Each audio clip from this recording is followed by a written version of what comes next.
Eu estava aguardando esse vídeo para mais tarde, mais pro final daquela nossa série sobre governos, quando a gente começasse a falar sobre ideologias diferentes. Mas com os eventos recentes, um movimento que tem acontecido não só nos Estados Unidos, mas em várias partes do mundo, e muitas pessoas também me perguntando nos comentários, esse vídeo então acabou furando a fila. Pois é, fascismo. O que é isso? Um assunto pesado, mas é muito importante a gente entender. Hoje em dia, muitos acusam outros de serem fascistas ou nazistas. Alguns argumentam falando que é de direita, outros já falam que é de esquerda, apontam um dedo um para o outro. Mas por quê? O que é o fascismo? Ou o que é o nazismo? Qual a diferença? Primeiro, vamos separar três ou quatro termos. Fascismo, nazismo, neofascismo ou neonazismo. Fascismo em si foi um movimento, principalmente na Europa, que aconteceu em diversos países e tomou muitas formas diferentes. A gente está acostumado a misturar o fascismo com o nazismo da Alemanha, mas no início eles se desenvolveram separadamente, assim como outros movimentos bem nacionalistas, semelhantes na Europa e em várias partes do mundo. Mas para deixar as coisas mais claras, e não ficar falando o fascismo da Itália, o fascismo da Alemanha, o fascismo do Brasil, o fascismo de não sei o quê, eu gosto de definir o fascismo em si como uma ideologia geral e nazismo, fascismo de Mussolini, neofascismo e outros tipos abaixo, como tipos diferentes de fascismo. Fascismo tem muito a ver com uma mistura de ideias nacionalistas, ou melhor, ultranacionalistas, antidemocráticas e onde tem uma classe de elite que domina, não necessariamente aos ricos. E também, dependendo do movimento, pode adicionar racismo nessa mistura. Em outro vídeo eu vou definir melhor o que é nacionalismo ou patriotismo, as diferenças e tal. Então fiquem atentos no canal, se inscrevendo, clicando naquele sininho para não perderem quando o vídeo sair. Mas por agora, vamos entender que são duas formas de devoção a um país. Algumas pessoas têm orgulho de sua nação e tal. São leais, gostam da cultura, gostam da identidade nacional e tal. Já outras pessoas, isso começa um pouco a subir na cabeça delas, ao ponto de elas começarem a achar que a sua nação é superior a outras, que seus valores, ou suas ideias, seus ideais, são os certos, os únicos certos, a ponto de eles começarem a achar que eles devem impor esses valores nas pessoas do país que pensam diferente. Essas ideias não foram criadas pelo fascismo não. Já teve antes em diversos lugares e em diversos tempos também. Mas chamamos de fascismo esse movimento que combinou essas ideias e se tornou mais forte, com uma característica mais única. Um dos maiores focos desse movimento foi na Europa, principalmente por causa da época que eles estavam vivendo. Lá no finalzinho do século XIX e comecinho do século XX, teve a unificação da Alemanha. Antes eles eram uns paizinhos menores. E logo depois as coisas também começaram a se esquentar na Europa, até que teve a Primeira Guerra Mundial, que foi um país brigando com o outro. Com todos esses eventos, os sentimentos nacionalistas foram ficando mais fortes. Pessoas começaram a ter mais orgulho de serem franceses ou italianos, britânicos, alemães e tal. O termo fascismo foi uma palavra popularizada pelo primeiro-ministro e ditador da Itália, Benito Mussolini. Ele pegou esse nome, fascismo, que vem do latim fasces, que é um feixe de varas amarradas com um machado. E esse negócio era um símbolo de poder na República Romana Antiga. E esse símbolo, ele também foi usado por vários países que inspiraram a sua democracia na Grécia Antiga ou na República Romana, como um símbolo de a união faz a força, né? Um pauzinho separado não é nada, mas vários pauzinhos juntos é forte. Mussolini, então, gostou disso, gostou dessa ideia e pegou para si mesmo, assim como o nome. E aí seus seguidores começaram a ser chamados de fascistas. Infelizmente, ele não foi o único que queimou um filme de um símbolo histórico. Outros movimentos parecidos e também inspirados no de Mussolini e de Hitler adotaram símbolos parecidos também. Antes de começar com o fascismo, Mussolini ele era socialista e ele foi bem ativo, principalmente na Suíça. E mais tarde, quando ele voltou para a Itália, ele se tornou membro do Partido Socialista da Itália. Mas, quando estava tendo a Primeira Guerra Mundial, ele apoiou a intervenção da Itália na guerra. E, depois de um tempo, o Partido Socialista foi contra essa intervenção e aí teve desentendimento e acabou expulsando Mussolini do partido. Mussolini, então, começou a ficar mais nacionalista. E ele começou a acreditar que a nação já era mais importante do que a luta de classes, como ele pensava antes. E aí, então, ele acabou fundando uma organização chamada Fasci Italiani di Combattimento. Perdoa meu italiano. E ele fez muita propaganda pró-intervenção na guerra. Quando a Itália entrou na guerra, ele também se alistou. E aí, depois da guerra, ele começou a levar mais sério a carreira política. e já achava que socialismo estava morrendo, e começou a falar que ele era um socialista nacionalista, que é algo que naquela época eram duas ideias que pertenciam a dois lados diferentes. E aí então, de acordo com ele trouxe um novo lado, o fascismo. Muitas das ideias desse novo lado foram inspiradas em várias obras, inclusive de Platão, Sorel, Nietzsche, não sei falar o nome dele, e Marinetti, entre outras pessoas também. Aí, por um tempo, Mussolini criou e comandou grupos de milícias que foram criados para combater o comunismo pelo país, milícias mesmo, assim, alguns atos violentos também contra socialistas. E ele, assim como os fascistas, começaram a se tornar mais populares na Itália.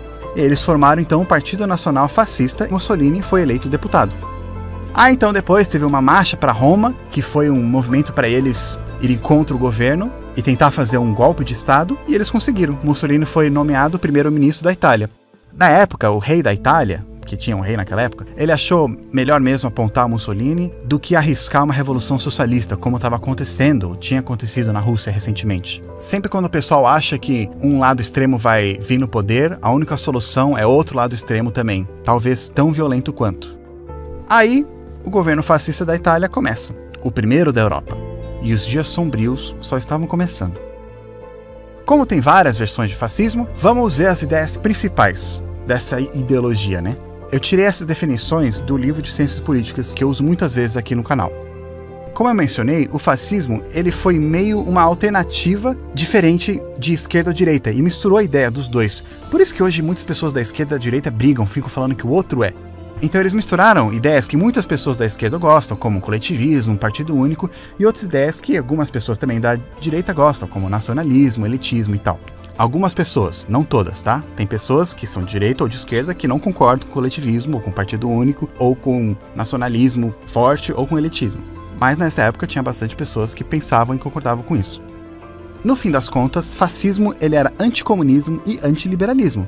Ou seja, eles rejeitavam comunismo e socialismo, eles diziam que esses movimentos eles focavam muito na economia e no material, e o fascismo deveria focar mais no que eles chamavam de atitudes espirituais, e eles descreviam o fascismo como sendo algo mais sério, religioso, blá blá blá. Eles também rejeitavam o liberalismo, mercado livre e o foco na liberdade individual, e eles basicamente perseguiam qualquer um que não pensasse como eles. O partido foi formado por ex-socialistas e fez alianças com conservadores também. Qual era a ideia deles então? Basicamente, eles enxergam a sociedade como um organismo vivo e não como um conjunto de grupos e indivíduos. Ou seja, o país é como uma máquina e as pessoas são somente peças para fazer essa máquina funcionar. O indivíduo ele não importa tanto, contanto que ele contribua para fazer a máquina funcionar. Caso contrário, ele deve ser retirado, que nem um câncer. O Estado ou o governo é central e dominante. Ele regula e garante que esse organismo, essa máquina, funcione bem, como o cérebro faz com o corpo. Mussolini argumentou em um livro que o Estado é abrangente. Fora dele, não existem valores humanos ou espirituais. O Estado fascista interpreta, desenvolve, potencializa toda a vida de um povo. Mussolini também fala que é o Estado que faz a nação, e não o contrário, como em muitas outras ideologias que estamos acostumados. Isso que é o ultra ou supernacionalismo. A nação tem que ser leal ao Estado, que está acima de tudo e de todos. E essa ideia é uma parte que agradou muitos conservadores daquela época, porque eles não queriam mudanças radicais como os socialistas, eles queriam manter o país, a identidade do país como era. Talvez algumas pessoas pensando que essa ideia de o Estado que cria a nação, faz a identidade da nação, não seja ruim. Mas, gente, isso quer dizer que o governo, né, é que vai dizer como que as pessoas têm que ser. Ele que define. Ou seja, é o Estado que vai falar que a nação tem que agir dessa maneira, acreditar nessas ideias, pensar dessa maneira, ter esses valores. Então, quem é diferente deve ser reeducado ou não fazer parte desse país. E isso só é bom para as pessoas que as suas ideias se alinham com as do Estado. Porque aquelas que não, elas se ferram. É que nem na ditadura. Ah, a ditadura foi bom. Se você concordava com a ditadura, foi bom para você. Se você era contra, não era tão bom para você. E aí, então, quem que determina qual que é a cultura correta do país? É o líder supremo do momento. Ele e o partido que vai escolher qual que é a cultura correta do país. E todo mundo tem que seguir isso. Se trocasse o cara, o líder supremo, se trocasse o partido, e os valores fossem outros, aí todo mundo ia ter que trocar os seus valores também.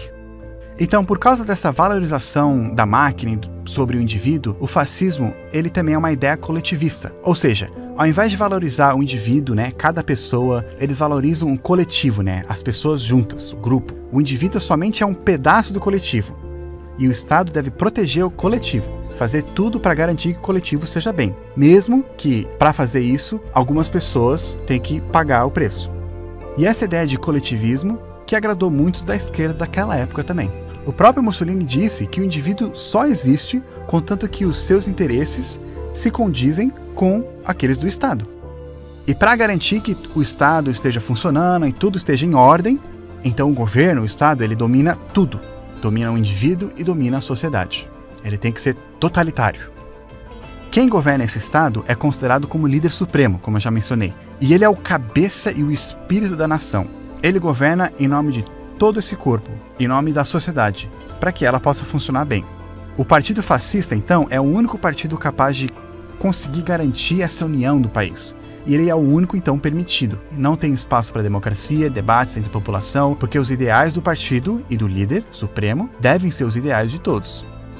Como eles acreditam que deve focar nos princípios espirituais e tradições de uma nação, o fascismo não tem muito a ver com essa linha que a gente falou naquele vídeo de esquerda-direita. E sim mais com a linha em pezinha, a linha que tem a ver com a liberdade social. Veja os dois vídeos de esquerda-direita se vocês quiserem entender melhor sobre essa separação dessas linhas. Para poder criar e manter tradições que eles acreditavam ser as corretas, então o Estado fazia as pessoas serem assim. Não tinha liberdade social para você ser diferente. O Estado é que fala se é certo casar ou não, com quem, quando, o que comer, o que vestir, como se comportar, o que acreditar, como agir, o que assistir, o que ler, o que escrever, o que pensar. O fascismo em si não pregava que uma nação era melhor que a outra. Cada país deve trabalhar para garantir o seu poder no mundo e sua melhor posição no mundo, mesmo que por meio de guerra. Até que então chegou o fascismo da Alemanha, que a gente chama de nazismo. O nazismo foi aquela versão alemã, então, que ficou mais conhecida até, não só por causa do envolvimento que eles tiveram com a guerra, mas por ser ainda mais extremista e mais violento.